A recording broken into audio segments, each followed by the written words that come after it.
So thank you so much. Thank you, ma'am. Thank you. Please stay with us for some time. Ma'am, and thank you so much for joining us. And நிஜமா எனக்கு அடுத்தடுத்து உயிர் உலகம் வந்து நான் பார்த்தே தான் இருக்கணும் அப்படின்னு உயிர் உலகமும் இருந்தா உங்களுக்கு நெகிழிட்டியா இருக்கானே அந்த மாதிரி தான். Thank you ma'am. அண்ட் அதே சேஸ்ல மயோகா ரொம்ப நேரமா நான் அப்படின்னு சம்பாதிச்சு thank you ma'am. Thank you so much.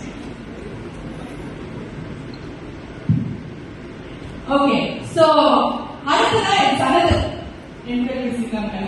Okay பக்கா சூப்பர் கலக்கிட்ட அப்படின்றாங்க. ஸோ அடுத்து நான் வந்து ரொம்ப ஸ்பெஷலான ஒரு பர்சனை வந்து வேலைக்கு அழைச்சி போறோம். அண்ட் ஏன் அவ்வளோ ஸ்பெஷல் அப்படின்னா அப்பார்ட் ஃப்ரம் ஆக்டிங் அவரோட டேலண்ட் இதெல்லாம் வந்து தாண்டி ரொம்ப இன்ஸ்பைரிங்கான பர்சனாலிட்டி. ஒன்ஸ் அகேன் நிறைய பேருக்கு வந்து ஒரு பெரிய ஹேஷ்டேக் வச்சிருந்தாரு. ட்விட்டர் எல்லாம் கொஞ்ச நாள் முன்னாடி பார்த்துருந்தீங்கன்னா வந்து தெரியும்.